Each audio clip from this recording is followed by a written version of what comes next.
On this edition of Kababayan Today, we've got Ryan Letada, Chief Builder of NextDayBetter, and he talks to us about his passion to serve as a cultural platform that builds a better future. That's all next on Kababayan Today.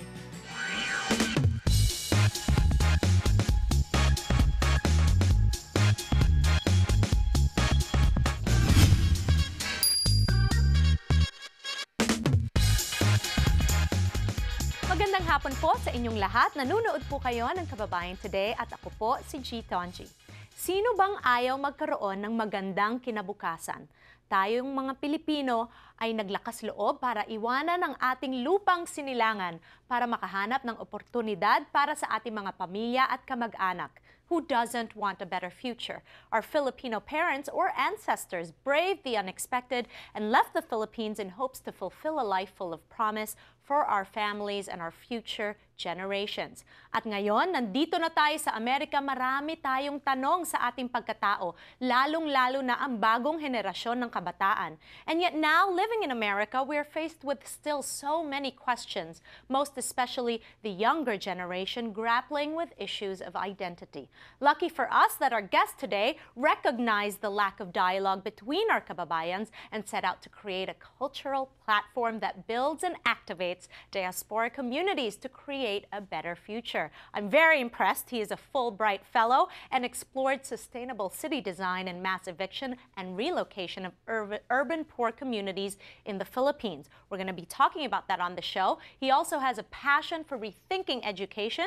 He co-built Education Kindling, or ang tawag natin e-Kindling, a social enterprise in the Philippines focused on bringing learning technologies and new ways of digital learning to children, classrooms, and communities across the Philippines. Kasama natin dito sa Kababayan Today, please welcome the man behind NextDayBetter. I'm really looking forward to our conversation, Ryan Letada. Hi. Hi, Ryan. Hi. Thank you so much for having me here. Of course. Have a seat. Maupo ka. Oh, pasensya na. Hindi ako magaling mag-Tagalog. So, yan bang hindi magaling mag-Tagalog? Yes, so yun lang. So that's about it. That's all you can say. But we can speak Taglish and all that. Oh, okay. Taglish is good. Social, di ba?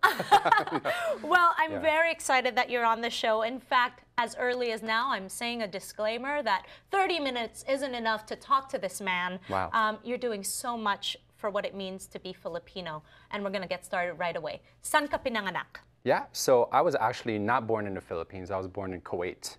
And so my parents, both my mom and dad, were overseas Filipino workers. OFW. Exactly. And my mom was a nurse in Kuwait. My dad was a supermarket manager. That's where they met.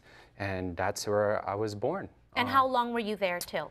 I was there for about 5 years and 6 years. And so the really interesting thing about my story, or my family's story, is that we left because of the Gulf War. Yes. Yeah, in the early 90s, Iraq invaded Kuwait, and we were forced to leave our homes. My family became quote-unquote refugees at some point, moved to Jordan, and we had to be sent back to the Philippines for our safety. So do you remember all of this happening to you at such a young age? Yeah, I actually remember bits and pieces of it, but I've really gone a long way to kind of figure out what their story is. I know that they end up staying there, still looking for like those economic opportunities when they sent us back. So they really put themselves in their harm's way to have a better life for my brother and sister and I, as well as my family at home. But I guess that's a story of Filipinos around the world. Yes, you know what's really sad is the biggest export of the Philippines is its people. Yeah. I think that's so sad because the Philippines just doesn't have enough opportunities for our countrymen. Right. And to think that, people export coconuts or wood or bamboo, for us it's our people. Right. How does that make you feel? It makes me, at one point, it is saddening and disheartening to see so many Filipinos leaving their families behind for the sake of their families and making sure that they're financially secure, etc. Because a lot of people that are overseas workers, they send money home. Yes, remittances, etc. But at the other way of looking at it, perspective is, we throw this word around, resiliency. We see the Filipinos' ability to really push forward through risk, through sacrifices, through hard work, wherever they are in the world. And I think there's something incredibly inspiring about that. Yeah. And I think that's something to celebrate.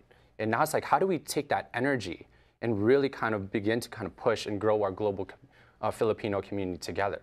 So that's a big opportunity space and question there. Okay, so at what age did you settle here in America? Yep. So at one point, so after the war, we were sent back to the Philippines.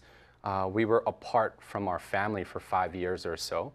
And so my family members actually, or my mom and dad, ended up, moving to the U.S. My dad worked at boats. My mom worked at, as a nurse, overnight shifts, until they got to... And then you were in the Philippines this whole time. Yeah. So I didn't know them, actually, for... Those formative years where you're looking to your mom and your dad, you just have this concept of who your parents are because they're abroad. Exactly. And you're not alone, Ryan. There's so many children and, teenagers that are growing up in the Philippines with a similar situation. Exactly. And I'm one of the lucky ones.